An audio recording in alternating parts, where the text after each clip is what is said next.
All right, ladies and gentlemen, welcome. Distribution ceremony. I am Siddharth Kannan, and the dignitaries with me are Sachin Joshi, owner Telugu Warriors. Give it up for him, ladies and gentlemen. Mr. Dilip Vensarkar, mentor Telugu Warriors. Regina, brand ambassador Telugu Warriors. Rajkumar, co-owner Kerala Strikers. Jason, co-owner Kerala Strikers. Tarun Jain, distributor Carbon Mobiles. Now, ladies and gentlemen, the super fan of the match, Abbas from Kerala. Give it up. We all need fans, don't we? Carbon Kamal catch of the match to be presented by Tarun Jain, and it goes to Nanda Kishore.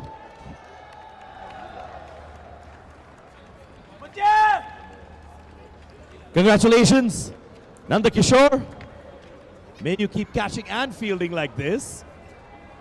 Boost Most Energetic Player of the Match trophy and 25,000 rupees cash to be presented by Regina to Rajiv Pillai. Rajiv, keep your energy going all the time, my friend. Congratulations.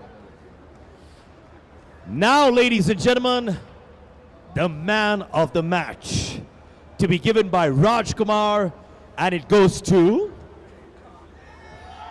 Sudhir Babu!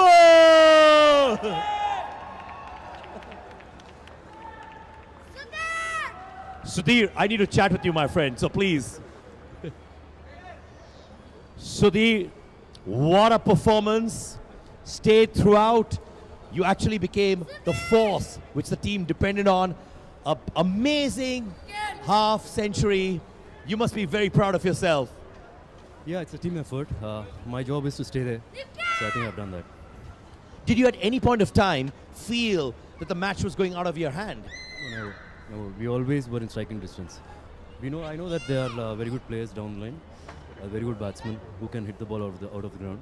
So I was just taking my own time. Yeah. You have a mentor like Dilip Vensarkar with you, man. It can't get bigger than this. All right? Look at that. Look at the respect and love he has from the team members. What does Dilip Vensarkar tell you when you go out and play for the team? What is that one advice he tells you? He tells us a lot of things, but his presence in the team, that itself gives us a lot of confidence. We are sure that our planning is not at all 100% correct. So we could play with confidence, whatever he says. We try to apply that. Before you step out to the field, what do you and your team members discuss? What is the modus operandi? We knew that we are the champions last year, so our thing is to maintain that.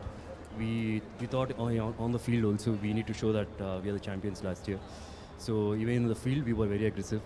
So I think that also got us to a very less score also. Yeah. Being defending champions, this year do you feel pressure or do you feel more at ease? More at ease. There's no pressure at all. We are from different careers, so all we need is to enjoy ourselves. So everybody are here for that. Yeah. Ladies and gentlemen, a round of applause for the man of the match. What a day one it's been at the CCL. Lots of exciting matches coming up tomorrow as well. This is me, Siddharth Kannan, giving it over to Ajay. Take it away. शुक्रिया सिद्धार्थ. मुझे लगता है कि सुधीर बाबू इतने खुश होंगे क्योंकि एक ओवरऑल जो परफॉर्मेंस है, टीम को जीत मिली, इससे बड़ी चीज़ हो नहीं सकती है और एकजुट होकर ये टीम जीत रही है. और जो गेंदबाजी रही, जो फील्डिंग का स्तर रहा, आज जो बैटिंग भी देखने को मिली वो बहुत शानदार थी. पर अगर हाइलाइट्स की बात करें, जिस प्रकार मैच ये आगे बढ़ा, आज शाम का दूसरा मुकाबला बहुत ज़बरदस्त था. पहले अगर आप देखें, तेलुगु वॉरियर्स ने टॉस जीता, गेंदबाजी करने का निर्णय लिया और गेंदबाजी बिल्कुल सटीक लाइन और लेंथ पे. कुछ ऐसे रनआउट जो पूरा मुकाबला जो बदल गए. और अगर आप देखें वहाँ से दबाव बढ़ता ही गया. कुछ अच्छी गेंदबाजी, विकेट टू विकेट गेंदबाजी और थोड़ी सी गलती जो की केरला स्ट्राइकर्स के जो बैट्समैन ने कि बड़े शॉट अक्रॉस द लाइन खेलने का प्रयास किए. पर ये जो रनआउट था, यहाँ से स्कोर हो गया 30 रन 3 विकेट के नुकसान पे. और कई बार उभर के वापस आना बहुत कठिन रहता है, पर लगातार विकेट का पतन हुआ. अखिल विकेट के पीछे एक बार फिर स्पेशल नजर आए. कुछ अच्छे कैचेस पकड़े अखिल ने. ये एक और कैच था जब गेंद स्वर्ल कर रही थी हवा में, बेहतरीन कैच पकड़ा और कुल मिला के दबाव बढ़ता ही गया, दबाव कम नहीं हुआ. और उसके बाद हालांकि कुछ अच्छे शॉट्स लगाए और टारगेट को 148 तक पहुंचाने में कामयाब रही थी. पर कुल मिला के कहना होगा कि शायद इतना नहीं था, क्योंकि तेलुगु वॉरियर्स की टीम है जो चेस बहुत बढ़िया करते हैं। सचिन जोशी बाएं हाथ के ओपन करने के लिए आए, पर पहले ही ओवर में झटका लगा, दबाव बढ़ा, पर उसके बाद सुधीर बाबू जिस रंग में थे और मैन द मैच भी उनको मिला, उनको रोकना बहुत कठिन था। कुछ अच्छे शॉट देखने को मिले, पर ये थी एक बड़ी विकेट जो सचिन जोशी की मिली। आज बहुत बड़ा स्कोर नहीं बना पाए और पूरी टीम जानती थी उस विकेट का महत्व। फिर विवेक का गेंदबाजी करने के लिए आए और ऐसा लग रहा था गेंद उनकी ग्रिप कर रही है, पर अखिल ने जो शॉट्स खेले उनके विरुद्ध और कुछ बड़े शॉट्स लगाए, कुछ बड़े छक्के लगाए, तो मुझे लगता है कि वो अच्छी लय में थे। पर ये जो कैच है ये देखते ही बनता है, बहुत जबरदस्त कैच पकड़ा डीप में डाइव करते हुए अखिल, जिनकी शानदार पारी समाप्त हुई।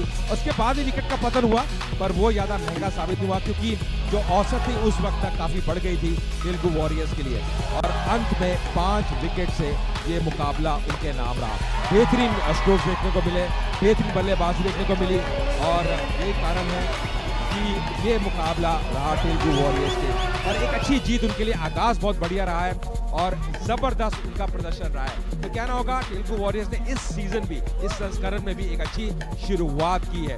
तो कुल मिला के ऐसी टीम चाहती है कि जो कॉन्फिडेंस है, जो मनोबल है, ये जो खेल है T20 का एक मोमेंटम है जिसको आप आगे बिल्ड करते हैं। फिलहाल कल दूसरा दिन रहेगा, रविवार का दिन। 2 बड़े मुकाबले कल भी रहने वाले हैं और वो भी बहुत दिलचस्प रहेंगे, क्योंकि वहाँ पे कल जो होम टीम है कर्नाटका बुलडोजर्स, कल वो भी खेलेंगे। तो कहीं ना कहीं आप हमारे साथ बने रहिए, क्योंकि वो मुकाबले बहुत दिलचस्प रहने वाले हैं। कल बंगाल टाइगर्स भी खेलेगी, भोजपुरी दबंग्स भी खेलेंगे। फिलहाल आज के लिए शुभ रात्रि, गुड बाय, पर कल फिर से हम जुड़ेंगे और कहीं जाएगा नहीं। धन्यवाद।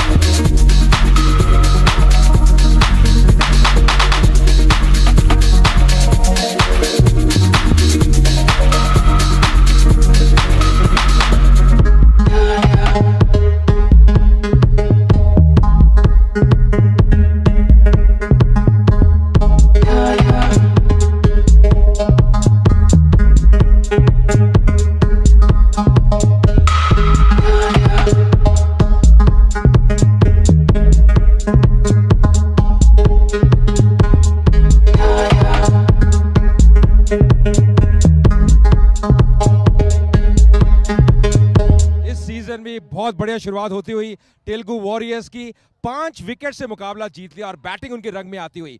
सुधीर बाबू की बात करें, अर्धशतक लगाया, अखिल ने बेहतरीन बल्लेबाजी की, और ये जो बैटिंग है, जो उनकी ताकत है, लगातार उभर के आ रही है, और ये एक बहुत बड़ा पॉजिटिव रहा है तेलुगु वॉरियर्स के लिए।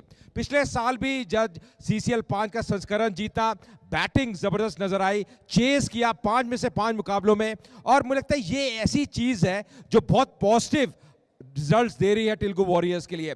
आज भी हालांकि केरला स्ट्राइकर्स की दाद देनी होगी, जिस प्रकार उन्होंने संघर्ष किया, अंत तक गेंदबाजी अच्छी की, पर कुछ कैचेस जो छोड़े वो थोड़े महंगे साबित हुए। पर एक अच्छा मुकाबला, कांटे की टक्कर, और कुल मिला के कहना होगा CCL और क्रिकेट की जीत हुई है। अगर आप बात करें अखिल की, मुझे लगता है जिस लय में वो नजर आ रहे थे और जिस प्रकार बल्लेबाजी कर रहे थे, उनका जो कैच था, ऐसा लग रहा था मुकाबले का रुख बदल जाएगा, पर ऐसा हुआ नहीं। फिलहाल चलते हैं प्रेजेंटेशन की तरफ, और थोड़ी देर में सिद्धार्थ भी अब तैयार हो जाएंगे। पर अगर आप देखें जिस प्रकार से जो बैटिंग उन्होंने रखी है, जो बैटिंग की जो गहराई है, वो बहुत जबरदस्त नजर आई है। मुझे लगा कि अगर आप विकेट नहीं गंवाएंगे, विकेट अपने हाथ में रखेंगे अंत तक, तो फिर हर टीम के लिए बेहतर रहता है। और मुझे लगता है जिस प्रकार से सुधीर बाबू अर्धशतक लगाया, एक अच्छी नींव रखी। हालांकि शुरू में सचिन जोशी जो एक बड़ा नाम है और जो बहुत उपयोगी साबित हुए हैं तेलुगु वॉरियर्स के लिए, पिछले संस्करण में भी बल्ले के साथ, गेंद के साथ, आज जल्दी आउट हो गए, पर कुल मिला के एक अच्छी जीत यहाँ पे तेलुगु वॉरियर्स के लिए। आगाज करना हर टीम के लिए बहुत महत्वपूर्ण रहता है, और आज तेलुगु वॉरियर्स ने अच्छा आगाज किया। पहले हमने मुंबई हीरोज को देखा, उनकी जीत हुई। तो फिलहाल सिद्धार्थ तैयार है प्रेजेंटेशन के लिए, और चलते हैं और देखते हैं मैन द मैच कौन बनेगा।